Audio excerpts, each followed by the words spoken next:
नमस्कार. चला तर मी कल्पना माझ्या यूट्यूब चॅनल तुम्हा सर्वांचं मनापासून खूप खूप स्वागत आहे. तर पाहू शकता ह्या ठिकाणी आपण घेतलेला आहे 1 वाटी इतकं आपण बेसन पीठ घेतलेलं आहे आणि हळद टाकलेली आहे पाव चमचा आणि मीठ टाकलेलं आहे अर्धा चमचा आणि मिक्स करून घ्यायचे सुरुवातीला. आता ह्या ठिकाणी बेसन पीठ हळद मीठ आपलं मिक्स झालेलं आहे आणि पाणी जे आहे ते आपल्याला बघत बघत टाकायचं. जास्त पातळही नाही आणि जास्त घट्टसरही नाही. तुम्हाला पुढे सांगेनच की आपल्याला कशा पद्धतीचं हे पीठ तयार करायचं आहे ते. तर इथं अशा पद्धतीने गुठळ्या राहता आपण ह्या ठिकाणी पूर्ण पीठ जे आहे ते मिक्स करून घेणार. एकही गुठळी आपल्याला ह्यात ठेवायची नाही किंवा गाठी बनणार नाहीत याची आपल्याला काळजी घ्यायची आणि पूर्ण पीठ जे आहे ते छान सॉफ्ट आपल्याला लिक्विड टाईप करायचे. तर ह्या ठिकाणी अशा पद्धतीने मिक्स करून आपण किंवा रवीनं केलं तरीसुद्धा चालते. तर इथं घट्ट आहे आणि थोडंसं आणखीन पाणी लागणार आहे. इथे मी आणखीन थोडंसं पाणी टाकलेलं आहे आणि थोडंसं मिक्स करून घेणार आहे आणखीन. तर तुम्ही हा व्हिडिओ कुठल्या भागातून पाहतात नक्की एक कमेंट करून सांगा. मलाही कळेल की माझा व्हिडिओ कुठल्या भागापर्यंत पोहोचत आहे. अगदी मागच्या व्हिडिओमध्ये भरपूर असा प्रतिसाद भेटलेला आहे आणि सर्वांना खूप रेसिपी आवडल्यामुळे चांगले आपल्याला व्ह्यूजचा प्रतिसाद भेटलेला आहे. तर ह्या ठिकाणी अशा पद्धतीने पीठ तयार झाले ते आपल्या साईडला ठेवायचे.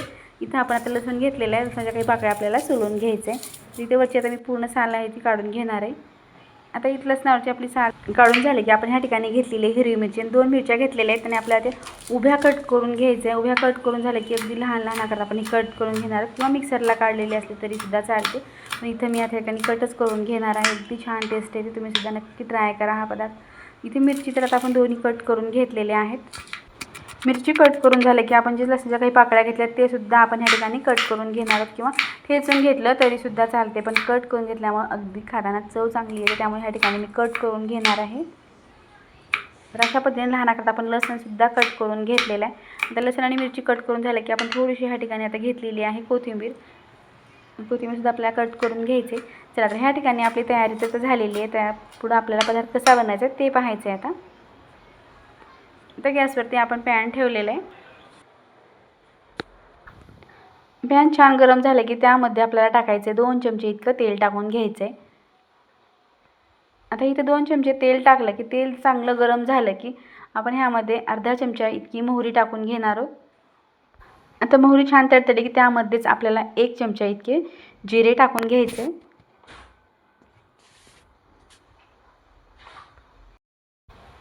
आता जिरेसुद्धा तेलामध्ये छान तडतडलेले आहेत. त्यामध्येच आपण जी कट करून घेतलेली मिरची आहे आणि लसूण आहे ते आता आपल्याला ह्यामध्ये टाकून द्यायचे.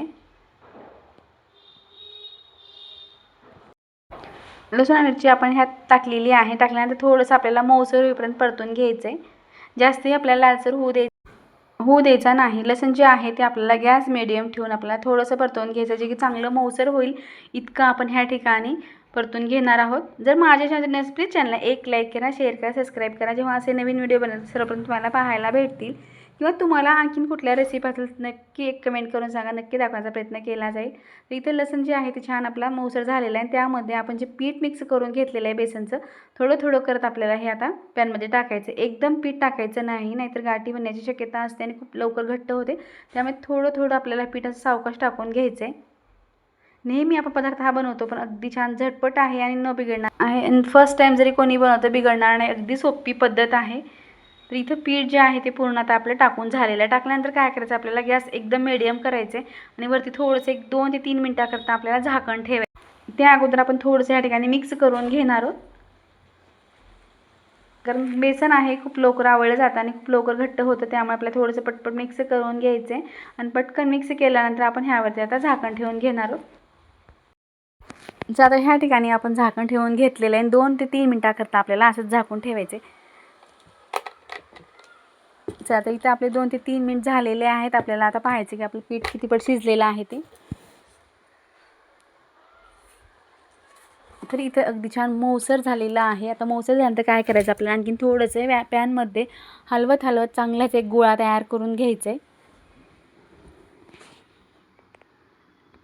आता सुरुवातीला आपल्याला वाटेल की पॅनला चिटकलेला बिलकुल चिकटत नाही. पूर्ण आपलं तेल टाकलेलं असल्यामुळं बेसन जे आहे ते छान एका जागी गोळा झालेला आहे आणि छान मऊसर असं आपलं हे बॅटर तयार झालेलं आहे. जशा पद्धतीचं आपल्याला पाहिजे त्याच पद्धतीचं हे पीठ जे आहे ते तयार झालेलं आहे. तर पाहू शकता आता बिलकुल हे पॅनला चिकटणार नाही. आता ह्या ठिकाणी आपण गॅस बंद केलेला आहे आणि आपल्याला खाली काढून घ्यायचे. तर इथे एक मी ताट घेतलेला आहे किंवा पोळपाट घेतलं तरीसुद्धा चालते. तर ताटावरती आपण उलट्या साईडला थोडंसं आता आपल्याला ह्यावरती तेल टाकून घ्यायचं. साधारणतः अर्धा चमचासुद्धा तेल लागणार नाही, अगदी 2 ते 3 थेंब आपल्याला ह्या ठिकाणी तेल लागणार आहे. तेल टाकून घेतल्यानंतर तेल आपण थोडंसं स्प्रेड करून घेणार आहोत. तर अशा पद्धतीने ब्रशनं आपण पूर्ण स्प्रेड करून घेतलं आहे, पूर्ण ताटाला लावून घेतलेला आहे. आणि जो पिठाचा गोळा आपण तयार केला आहे तो आता ह्यात टाकलेला आहे. थंड झाल्यानंतर थोडंसं आपण हाताने ह्यात थापणार आहोत. बिलकुल हे चिकटणार नाही, त्यामुळे आपल्याला इतकं सोपं जाणार आहे की आपण हे लाटूनसुद्धा ह्याची आपण छान लाटी तयार करू शकतो. तर इथं आपण लाटणं घेणार आहोत. थोडं हाताने आपण थोडंसं थापून घेतलेलं आहे. अगदी सोप्या पद्धतीनं झटपट. जेव्हा मुलांना कुठली भाजी आवडत नसेल तर तुम्ही नक्की हा गडबडीत जर पदार्थ केलं तर चपातीसोबत खाण्यासाठी सुद्धा अगदी भन्नाट लागतो. आता ह्यासोबत रस्सा तर मी ह्या ठिकाणी अगोदर बनवून ठेवलेला आहे, त्याचा सुद्धा व्हिडिओ मी लवकरच अपलोड करेन. आता आज आपण ह्या ठिकाणी फक्त वड्या पाहिलेल्या आहेत आणि दुसरा एक पदार्थ अगदी भन्नाट आहे, तर तुम्हाला सुद्धा शेवटपर्यंत पाहायचं आहे. इथं कोथिंबीर घेतलेली आहे कट करून, ती टाकून घ्यायचं आहे. थोडंसं निघणार नाही यासाठी आपण आणखी लाटणं फिरवलेलं आहे. आता आणखी थोडंसं आपण ह्यावरतून पांढरे तीळ जे आहेत ते टाकून घेणार आहोत किंवा खोबरं टाकलं खिसून तरीसुद्धा चालते. पण ह्या ठिकाणी आज मी खोबरं नाही टाकलेलं, कारण भरपूर आपले व्हिडिओ असे अपलोड झाले आहेत, त्यामुळे आपण खोबरंसुद्धा टाकलेलं आहे. आता इथं आपल्याला हव्या त्या आकारामध्ये कट करून घ्यायचं आहे. इतकी सोपी पद्धत आहे, सहज कोणालाही बनवता येणार आहे, बिलकुल बिघडणार नाही. नक्की ट्राय करा. पण थोडाही व्हिडिओ प्लीज एक लाईक करा. चला, वड्या तर बोलता बोलता आपल्या पूर्ण कट करून झालेल्या आहेत.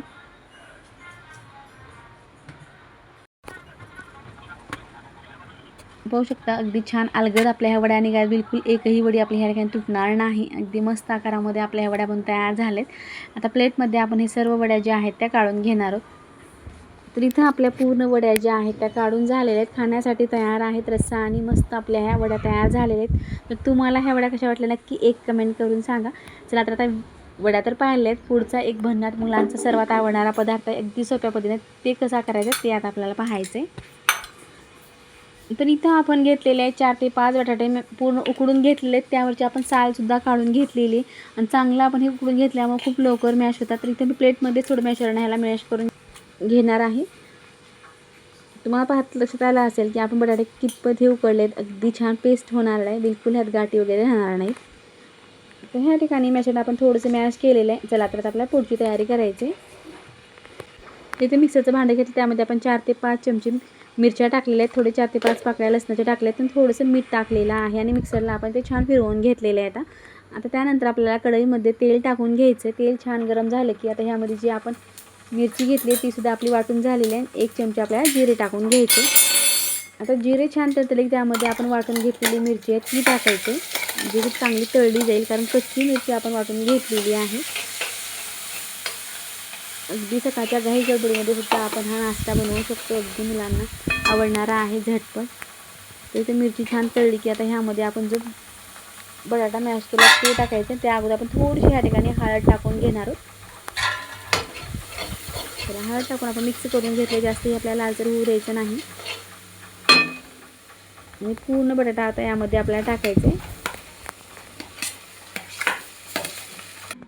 मुलांना तेच ते शॉर्ट टिफिनसाठी अगदी छान पर्याय आहे. रोज चपाती भाजी खाऊन कंटाळा आलेला असतो, त्यामुळं असा पदार्थ जेव्हा आपण अधूनमधून बनवतो तेव्हा मुलंसुद्धा आवडीनं खातात आणि बाहेरचे पदार्थ मागण्याची सुद्धा त्यांना गरज पडत नाही. अगदी छान घरीच खायला मिळतात. तर ह्या ठिकाणी पूर्ण मॅश करून घेतल्यानंतर आपण थोडंसं गरम झाल्यानंतर असं मॅशनं आपल्याला हे कढईमध्ये मॅश करायचं, जे की चांगलं पेस्ट होईल, बिलकुल कुठल्या राहणार नाहीत. आपल्याला आता ही स्टफिंगची भाजी आहे, आपण ही जर बनवून ठेवतो आपण ह्या भाजीपासून भरपूर असे पदार्थ बनवू शकतो. जसं की आपण समोसा बनवू शकतो, वडापाव बनवू शकतो किंवा आपण आलू पराठासुद्धा बनवू शकतो. आलू पराठा तर अगदी छान भाजी आहे, नक्की ट्राय करून पहा. अशा पद्धतीने बिलकुल पराठ्याच्या बाहेरसुद्धा भाजी येणार नाही, चांगली चिकटून बसेल आणि छान गुबगुबीत पराठे आपले बनवून तयार होतात.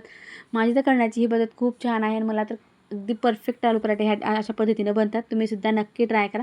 पण आज आपण ह्या ठिकाणी आलू पराठे नाही तर आपण दुसराच पदार्थ बनवत आहोत. इथं भाजी पूर्ण छान स्टफिंगची आपली तयार झालेली आहे. आता गॅससुद्धा आपल्याला आता बंद करायचं आहे. जेव्हा कढईमधून भाजी सोडते तेव्हा आपला गॅस बंद करायचा. भाजी अगदी छान तयार झालेली आहे. आता चला, तर ह्या ठिकाणी आपण घेतलेला आहे एक ब्रेडचा पुडा, त्यामधले आपण काही ब्रेडचे स्लाइस काढून घेतलेल्या आहेत आणि ब्रेडला आपल्याला सुरुवातीला काय करायचं, आपण जी भाजी बनवून घेतलेली आहे ती भाजी आता आपण ब्रेडला लावून घेणार आहोत. पूर्ण ब्रेडला व्यवस्थित आपण ही भाजी जी आहे ती थंड झालेली आहे. आता भाजीवरती पूर्ण 2 ते 3 चमचे आपल्याला असं टाकून घ्यायचं आहे. तर इथं तुम्ही टोमॅटो, कांदा आणि कच्चे कुठलेही स्लाइड्स आपण ह्या ठिकाणी वापरू शकतो, पण ह्या ठिकाणी आज मी फक्त कांदा टाकणार आहे. आणि भाजी खूप टेस्टी असल्यामुळं आपण धणे पावडर टाकलेली आहे, यामध्ये मीठ टाकलेलं आहे, मिरची टाकलेली आहे, त्यामुळे अगदी छान भन्नाट चव आहे. तुम्हाला हवं असेल तर ह्यात तुम्ही कोथिंबीर टाकलं तरीसुद्धा चालते. इथं आता आपण असे कांदे ठेवून घेणार आहोत. अगदी छोटे छोटे कांदे टाकलेत, कारण मुलांना जर जास्त आवडत नसेल तर नाही टाकलं तरीसुद्धा चालते. चला, एका साईडनं आपण पूर्ण लावून घेतलेलं आहे. यावरती आपल्याला थोडंसं टोमॅटो केचप टाकून घ्यायचं आहे. अगदी छान टेस्ट येण्यासाठी आपण थोडंसं ह्या ठिकाणी वापरलेलं आहे, नाही टाकलं तरीसुद्धा छान टेस्ट येते. आणि थोडीशी जर शेव असेल तर, आज माझ्याकडे नाही, थोडी बारीक शेव असेल तर टाकलं तरीसुद्धा भन्नाट चव येते. नक्की टाका तुम्हीसुद्धा. आता इथं आपण भाजी जी लावून घेतली आहे, दोन्ही एका साईडनं आपण हे लावून घेतलेली आहे, दोन्ही एकावर एक ठेवून आपल्याला हे पॅक करून घ्यायचं आहे.